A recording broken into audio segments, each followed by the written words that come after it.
Hi, everybody, and welcome to the OutMarket.Pro podcast. My name is Mark Stein, president of the company. And we usually focus on cool people doing cool things. And we also have people to talk about topics that are timely, maybe a little bit controversial, and discuss those liberally. So today I'm really excited to have Brad Sherrell with me. I'll let him give an introduction, but he is a former IT professional, retired from that position, and is doing some other things, which he'll talk about at the end of the podcast. But I follow AI religiously, if that's appropriate term. And he and I started talking about AI, some of the challenges that are there. I think he's really glad to be looking at IT and security in the rearview mirror instead of looking at it forward. So I'm interested in talking to him about some of the promises and pitfalls. We probably focus more on pitfalls of AI as it relates to IT and security and broader. So, Brad, thanks so much for being with me. Why don't you talk a little bit about your background and what brings you to this point and podcast? Thanks, Mark. Happy to be here. Like you said, I'm a recovering information technology executive. I spent 32 years in I'll say corporate IT. 28 of that was with a large life insurance company, and I had the opportunity there to be a divisional chief technology officer and a divisional chief information officer a couple of different times. I was also enterprise CTO for a while, and then I went to the other side of the table and worked at a very large software vendor, Salesforce, and I got to work with a lot of CIOs and COOs of insurance companies to figure out how to power their digital transformations. Then it was time for me to retire. And so I'm doing some different things now. We'll talk about it. And then you and I started talking about artificial intelligence. And I think the phrase I use with you is, I'm going to sit this one out and watch from the sidelines. I did a lot of those things that let's just say this is one of those things that's going to tax your fundamentals at your company. Every aspect of your company is going to get tested. And I'm anxious to see how it's going to play out. But I'm going to watch this one from the rearview mirror, like you said. Good. So recently I watched a podcast with Ray Kurzweil, who's been doing essentially AI research for 60 years. He's probably most famous for speech to text technology that he pioneered and with software. And he said, and I'm curious to see if you're sensing this too, he said that AI is the most disruptive technology in human history, more than the internet, more than computers, more than iPhones. What do you think that this is of that magnitude? I think we need to wait and see. We've had the Industrial Revolution, we've had I'll call it the computing revolution, we've had the internet, and I think we all overplayed how impactful those were going to be. I think if you remember when the first internet storefront came out, everybody said there'll be no more retail space. It's all going to go away. Well, that didn't happen. So you still go to the grocery store. So let's wait and see how this plays out. What I'm hoping it ends up being, Mark, is a productivity amplifier. I'm hoping that we get to the point where this is an assistive technology that people use to amplify their productivity. And we get to the point where we trust it. We don't have to second guess it. And if we can get there, then I think it will be very disruptive. And I think the degree to which it will be disruptive, though, for me, remains to be seen. Mm-hmm. So let's focus first on some of the promise of it, and focus on the positive. Uh, and I think you're right, or I know you're right as far as I'm concerned. I am about 4 times more efficient or productive using it than not. Um, and and that alone has ramifications because and I do better at what I do by having it. Mostly I use it for research. I love it for brainstorming because it will give me options like business names that I never would have thought of. So it Right. really expands my brain and my abilities. Um, so what's been your use of it thus far? And what are some of the use cases that sound the most promising to you that you've been hearing about or reading about? The use cases I have are very similar to yours in that if I have an idea that I want to explore, I'll go there first to kind of like guide I'll say my research. If there's a company name that I haven't heard of before, I'll put that in there and I get back the research on it without having to, you know, search all over the internet for it. Um, I'm looking forward to it being kind of like a personal assistant. So schedule my meetings. Hey, schedule a meeting with Mark. He and I want to do a podcast. Put a Zoom link in it and make sure we can record it. And just talk, and it'll do stuff like that. When we get to that point, I'm going to be pretty excited. Or I need a meeting with these 5 people no later than the end of next week, um, between 12 and 5 p.m. my time. Can you find me a time slot to do that, please? And it'll do that. So it will kind of like it'll be kind of like having your own personal assistant. That I'm very much looking forward to. Then developing, then having the ability to like very easily go after a use case, like you have a bunch of numbers you want to crunch, or you've got a set of numbers and you're looking for patterns and things. I think having it search for patterns in things is interesting, but that's me. That's the geek in me coming out. But yeah, I'm looking forward to those things. And I think we're not that far away. Mm-mm. Everything I'm reading about as far as next step is about AI assistance. And I'll share a couple of things if you're not familiar with them or the audience is not. Multion.ai, I think, is a Chrome browser extension Mm-hmm. that will go out and you're authorizing it to communicate with a bunch of your apps, and it will go out and set a meeting. It is in beta right now, and I've had a hard time getting in, but I think that's coming down the road. The first AI device was a big hit at CES, and that was the Rabbit R1. It's a Yep. handheld device that is half the height of an iPhone, same thickness. You couldn't get rid of your iPhone at this point or your phone, but it will go out, and there are quite a few demos. Look it up, audience.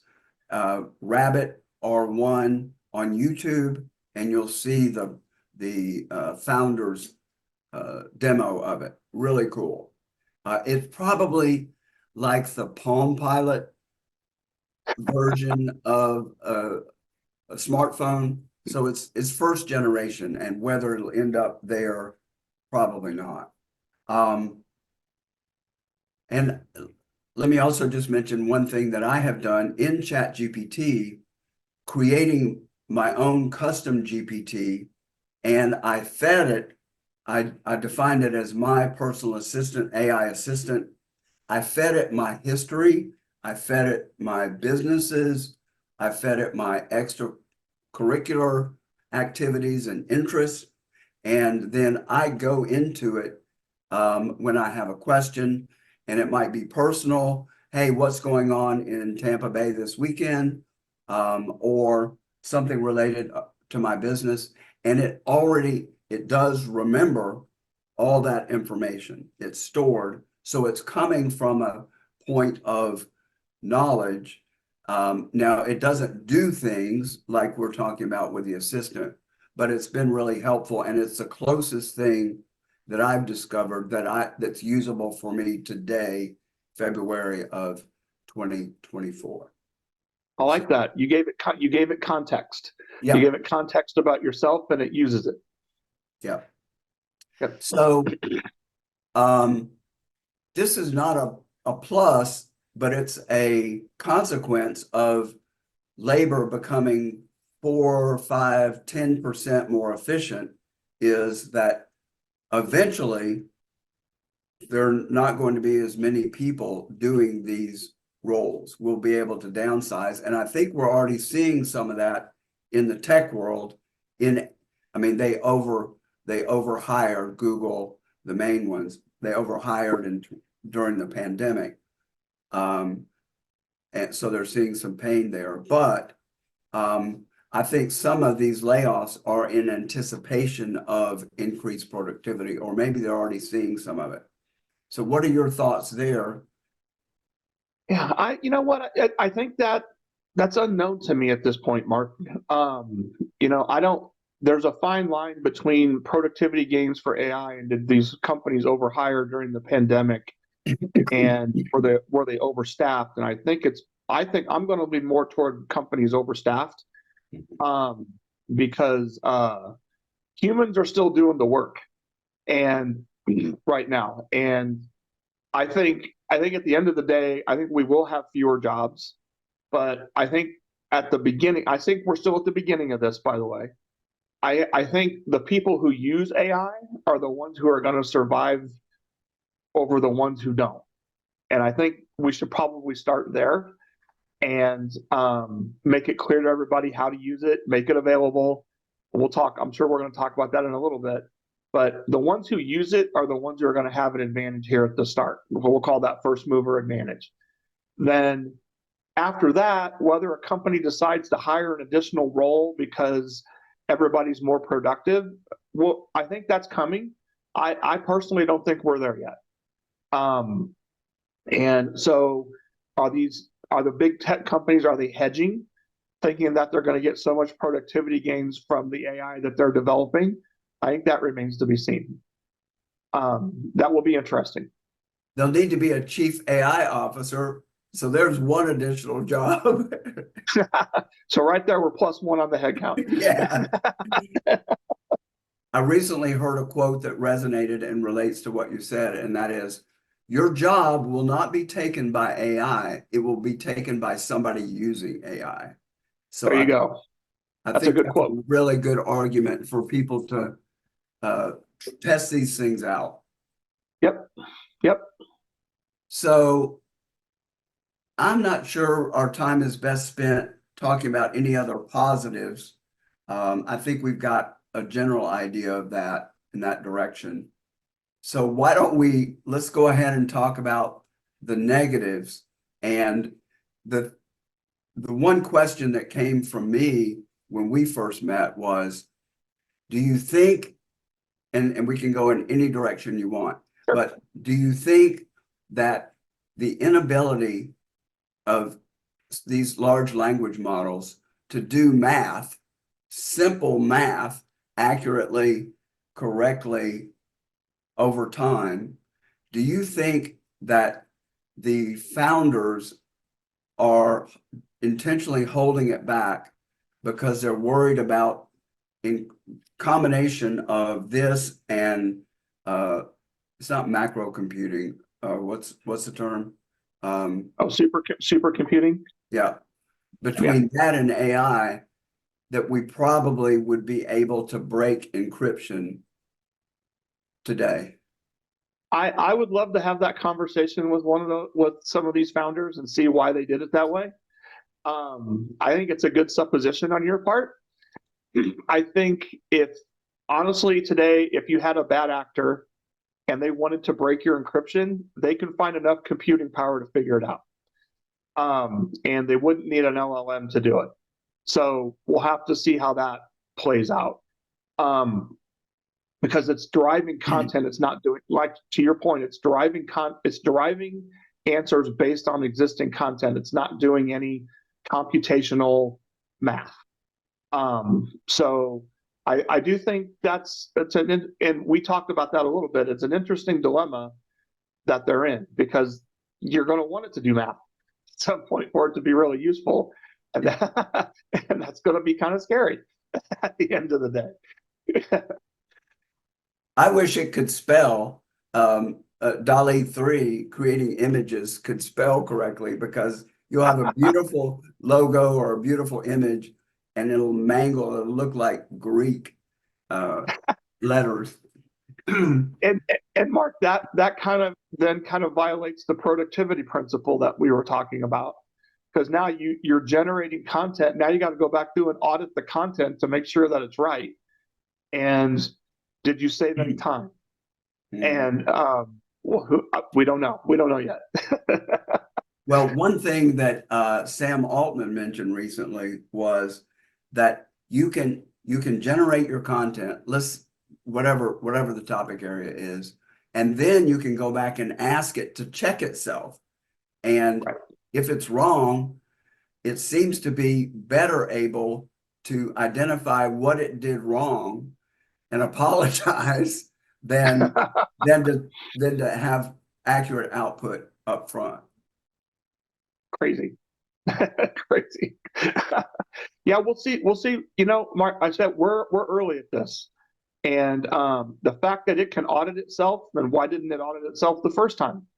Why did it give you an answer and not check it itself? You know, I would like to ask that question and have an answer. Yeah. And I have also repeatedly given an instruction: do not, in this image that I've asked you to generate, do not include a computer monitor or a laptop. And it's like a 10-year-old boy. It keeps putting it in there like, you know, I don't care what you say. You're not the boss of me. Right. So computers aren't supposed to be belligerent, Mark. They weren't meant to be belligerent. They were meant to follow orders. So put on your IT security grand poobah hat, Right. your top level IT security. Yep. What are you worried about? So I actually think it's bigger than that to start. So, I mean, the first thing that I would worry about is all the regulations that are coming. And there's a lot of them, and they're worldwide. So if you thought you were like in financial services or in healthcare, if you thought you were highly regulated today, you're going to be even more highly regulated tomorrow. And so just keeping up with all the regs and all the controls you're going to have to put in place to make sure that you're compliant, I'd probably start there.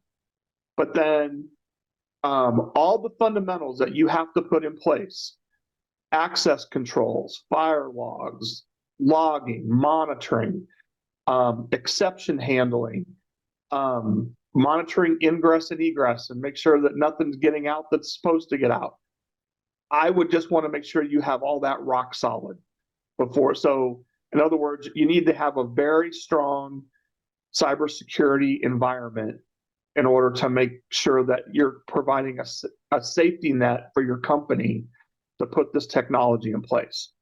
And it's doable, and a lot of companies have already done it, but you're going to get tested. And a lot of these things, you have to test them. You have to test them often to make sure that their strength hasn't been eroded over time by lack of attention. So I would start, it's kind of a bottom up, top down thing at the same time. And there's a lot of regulations and a lot of security controls you have to put in place. And And I could see a world, now we're going to go down the rabbit hole. I could see a world where we're using artificial intelligence to help us with our cybersecurity.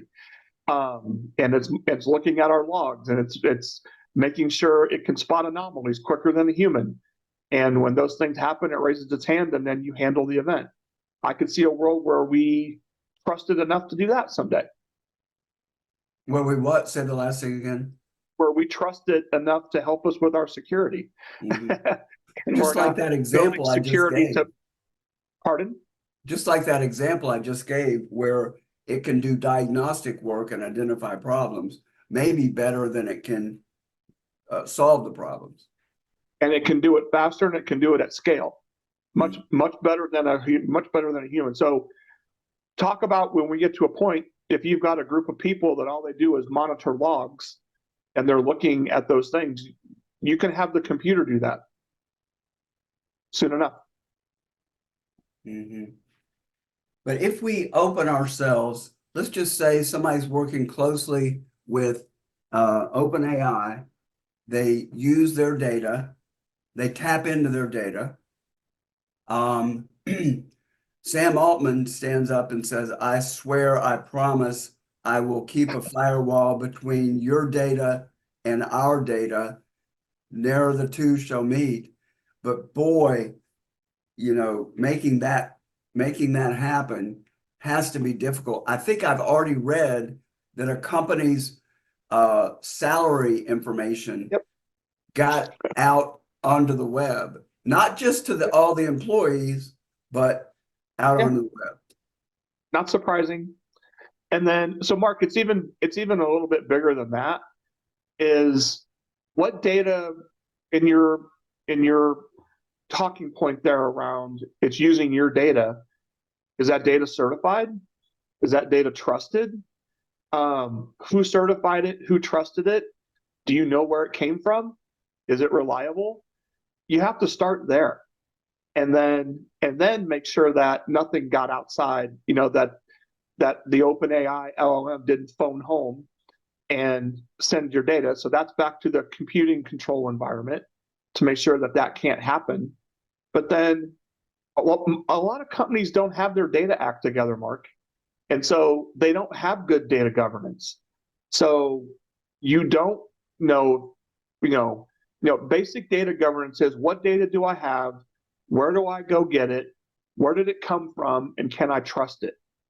And if you're looking at a piece of data and you can't answer those questions, you shouldn't be using AI to derive any answers from that data.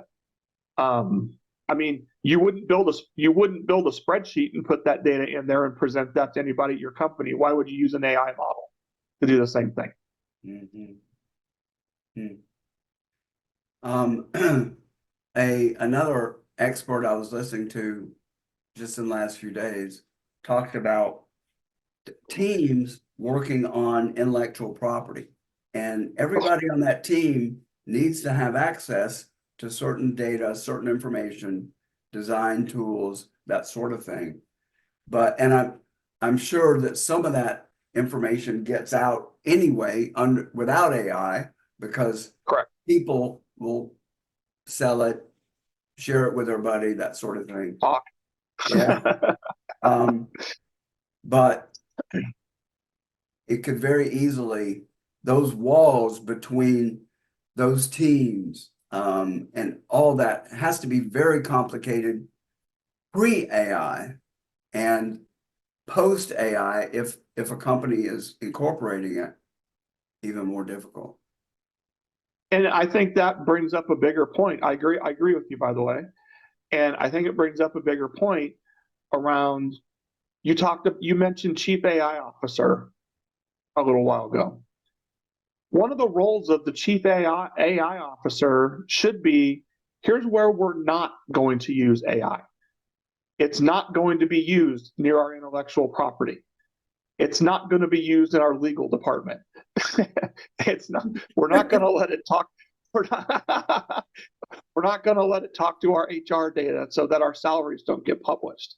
So I think one of the roles, and we'll see how this plays out, but I think one of the biggest responsibilities of an AI officer is decreeing where it's not going to be used.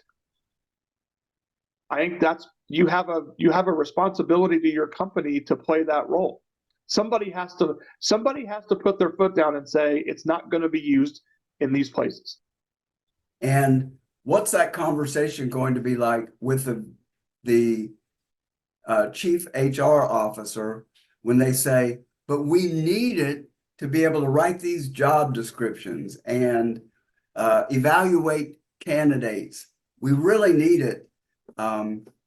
It's same for these other departments, marketing, especially. That might not Yeah, be as dangerous, but yeah. Those are going to be hard conversations to have. And then what controls are you going to put in place to make sure that you can write a job description, but it's not accessing, your CEO's salary history. So you gotta. That's why we're. And I keep saying this, but we're early.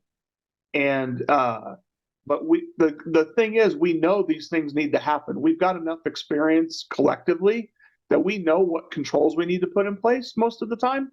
We just have to have the wherewithal to do it. And to your point, you have to have the wherewithal to have the conversation. This isn't always about the tech. A lot of times, oftentimes, this is about the conversation of the HR executive saying, "I need it to write job descriptions," and the AI officer saying, "Well, then we're going to put you in a box, and we're going to put you over here, and we'll let you write your descriptions." But that's it. That's as far as it goes. And if those conversations aren't happening, mistakes are going to get made. let's go back to government regulation.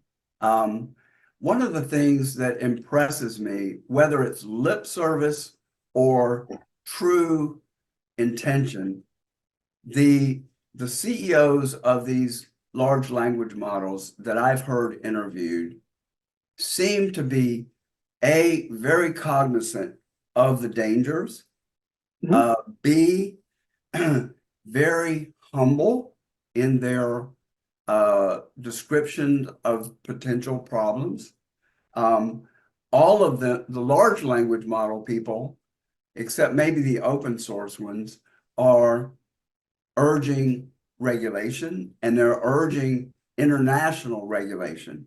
Yep. Sam Altman was just interviewed, or I just saw an interview, and he uses the Atomic Energy Commission, International Atomic Energy Commission, as a model, and it's as dangerous as that.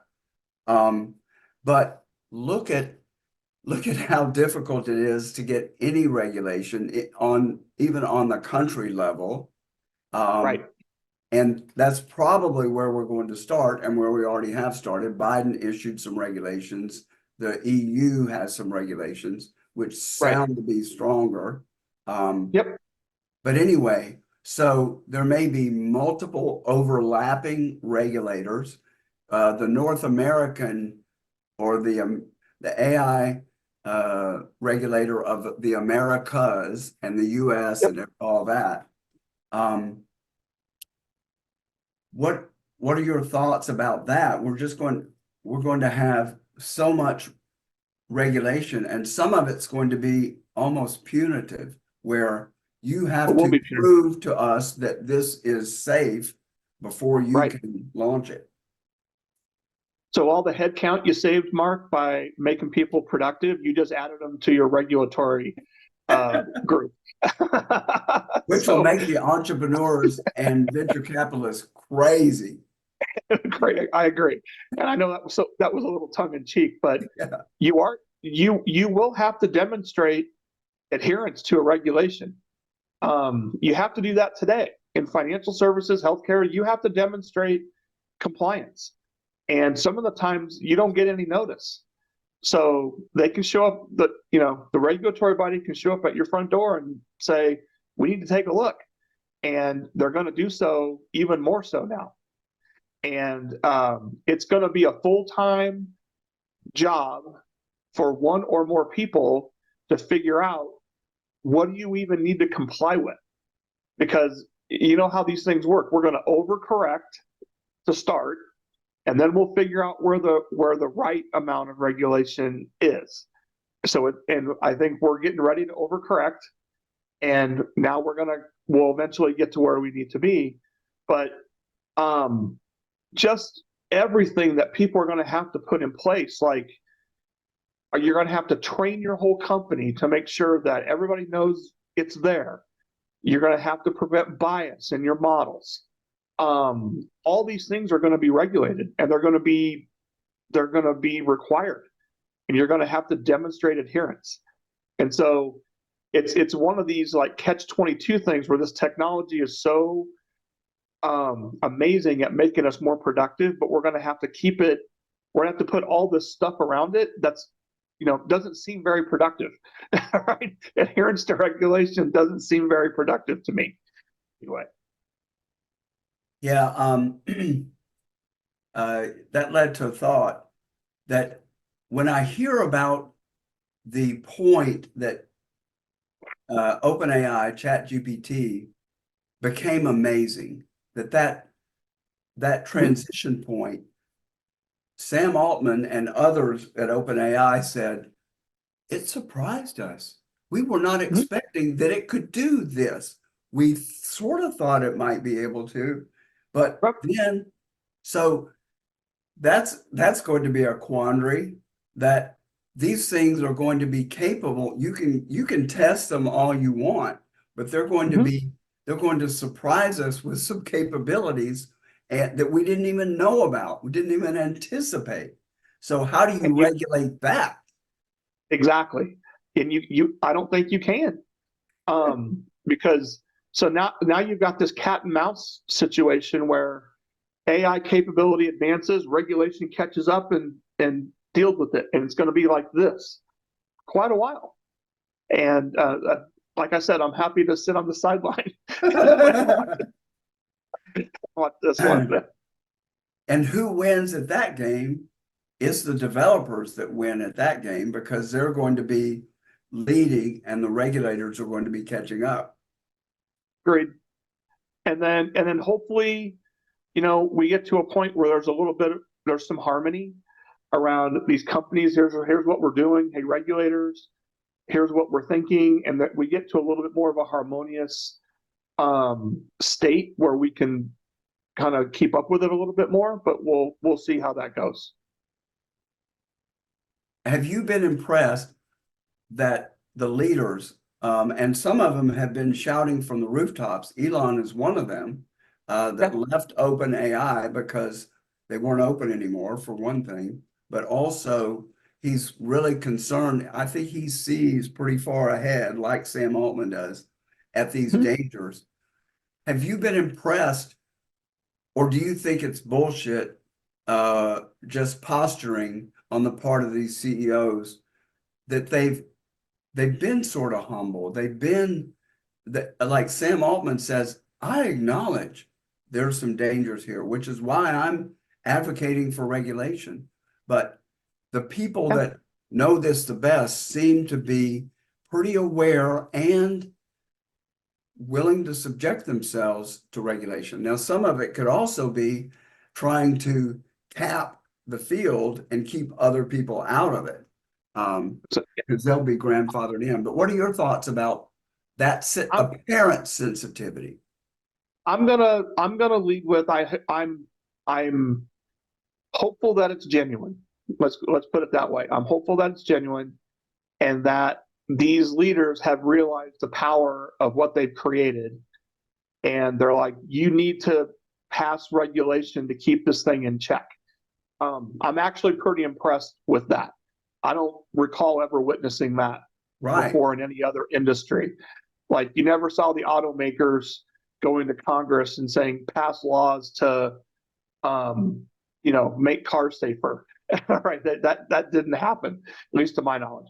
So the fact that these folks are open to regulation, I find it to be quite refreshing and impressive. And I do think they understand that this amazing technology they've created, they can't anticipate all the use cases. And it's very difficult to predict what a bad actor will do. But they know they're out there, and they know what could potentially go wrong. So that's what I believe is behind their asking for regulation. I'm gonna go on the positive side of this and say I think it's genuine. Given your previous role in IT and security, have you thought about some of the worst case scenarios that could happen?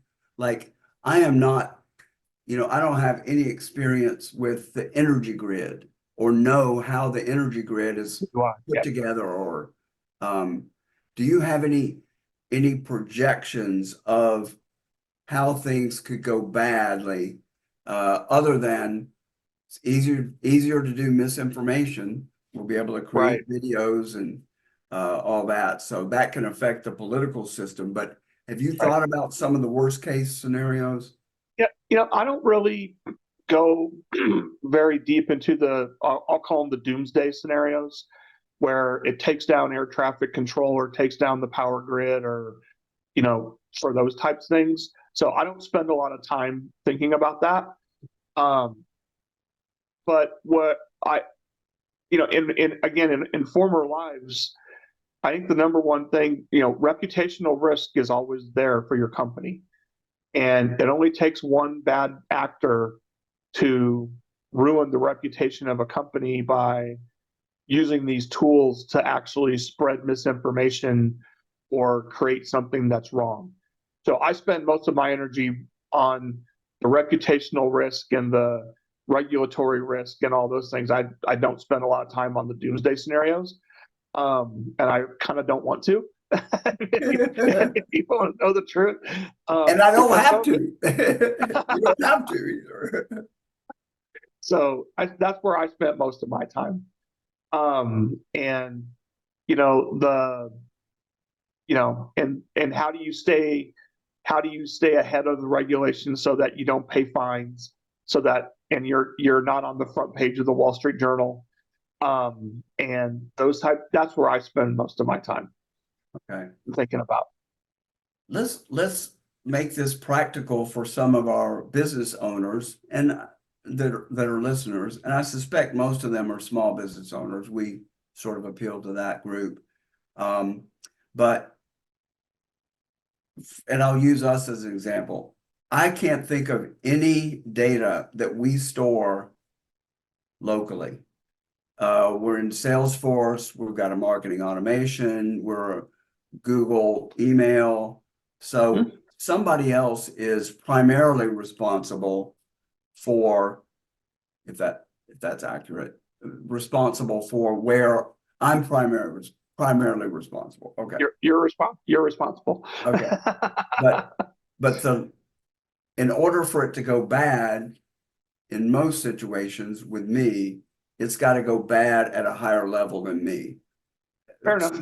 Some email, an employee could email some intellectual property, that sort of thing. Yep. But let's get practical for the business owners. What would you caution business owners about? What are the greatest risks? Again, putting on your IT hat, but for smaller companies. It's always for me, it's always back to basics. So when you were talking about Salesforce and Gmail, use those platforms and you use them. Don't try to invent your own. In other words, your CRM should be Salesforce. It shouldn't be, a spreadsheet that can get mailed around. I see that a lot. So use the right tool for the job. Don't share IDs and passwords, right? Everybody's got to have their own. Make sure when people leave your company, those get turned off. So it's always about the basics. And to your point, if there is a platform level issue, you won't be the only company impacted. But the risk of you messing it up on your own versus a bigger company messing it up, I'll take that risk every day. I know the rigor at which those companies go to put controls on their platforms, and they can do it a lot better than a small business owner. Mhm. So, but it's always back to basics for me, Mark. IDs, passwords, don't share them. Use the right tool for the right job, and be diligent. And would you add work on the cloud wherever you can? I don't see a reason why you need to store anything locally anymore. So that's a good catch. Use the platforms, use the cloud providers. You don't need to run anything locally anymore. And then just do a good job, rotate your passwords, um, and you should be good. I am sharing initially, I'm sharing one AI account for my team, or I'm letting, not mine. I have my own, but I'm letting the team share one just to get their feet wet. I've asked them not to share it with other people because I'm concerned with too much usage in too many places. But, Right. and that if they do personal work, which I don't mind that they do, that they not save a GPT that's their personal, because everybody's going to have access to it. But I'm Right. encouraging them to, if they create a GPT, custom GPT that could be helpful, either for somebody to just look at it and see how it works, or to possibly use it to let everybody know. Um, Mhm. there's no company data in it, although boy, there's a flag that they could put company data in there. See, that's the thing is that, and you won't know who did it because they're all using the same ID and password. So you might want to, maybe you and I can talk offline about how to tighten that up a little bit. Okay. And I'm sure that everybody having their own would be helpful, but I've got a lot of people that don't need it anyway. Um, got it.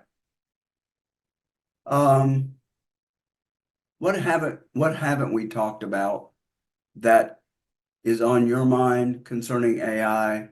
Um, what are some other things we all should be thinking about that you're thinking about? Um, I think we touched on a lot on most of it.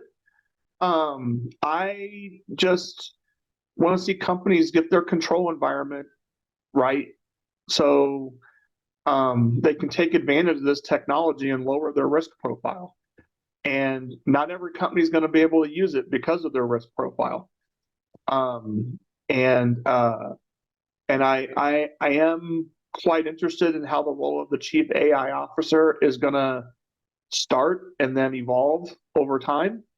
Um, we have a new role a lot of companies now have a chief data officer. And so people are going to kind of put those together.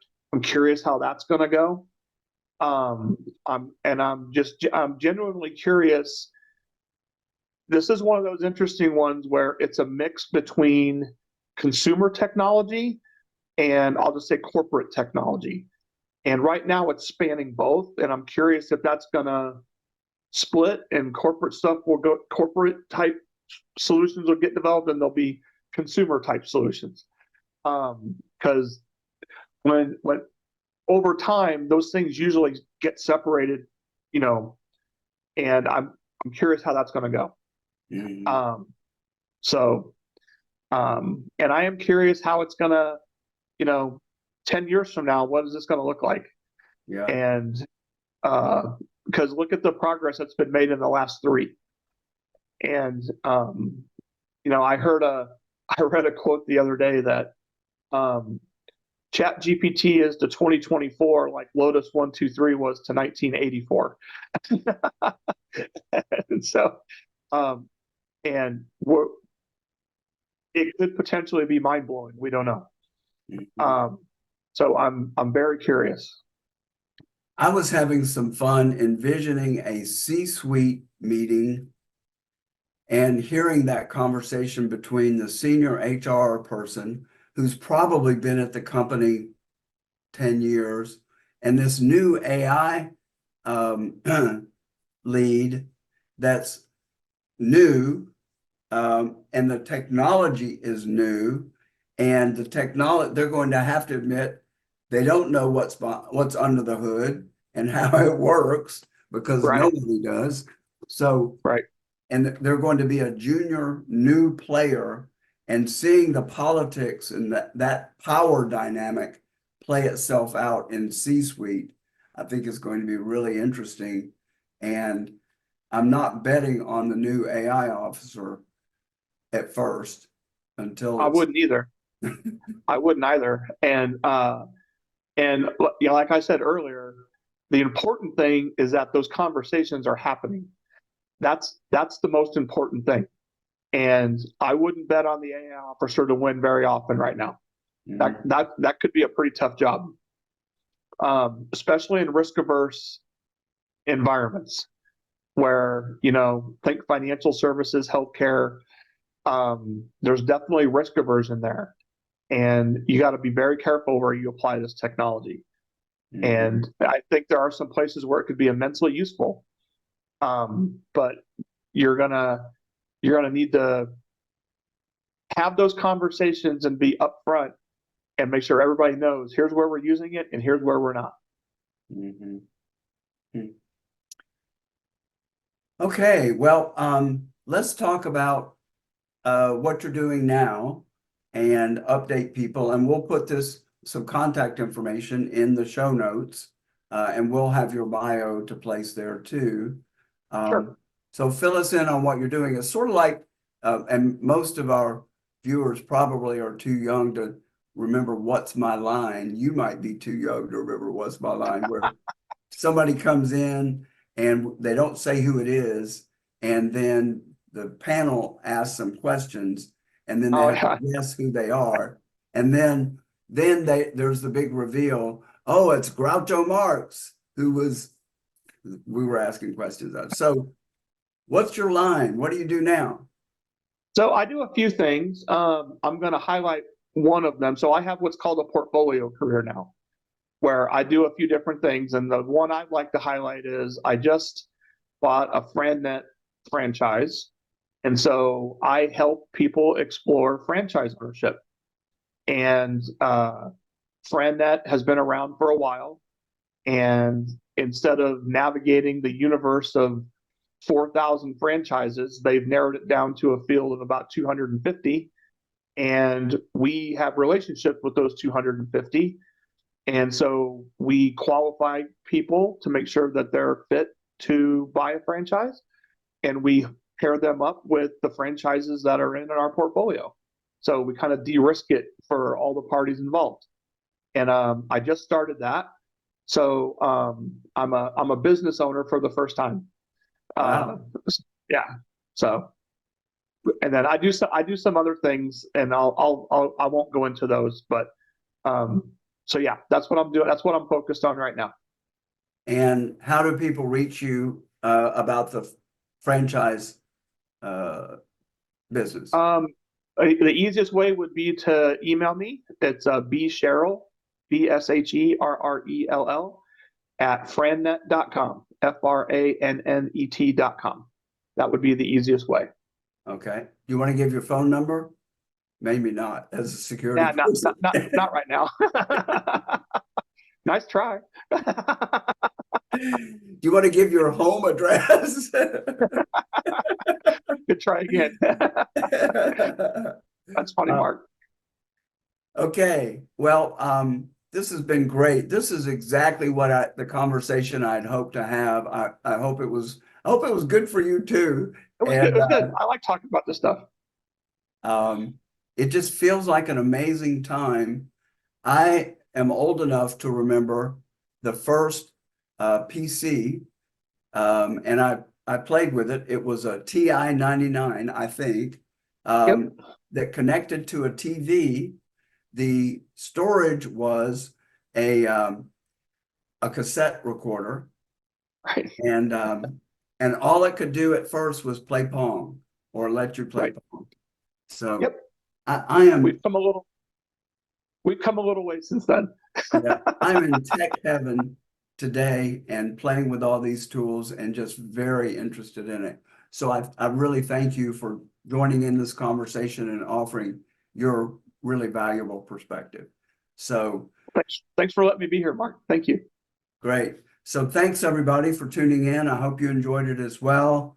We'll do more about AI and technology. If you like the podcast, please click the thumb and subscribe and click the notification bell for notifications. Visit us at www.OutMarket.Pro for marketing solutions, and we'll see you next time.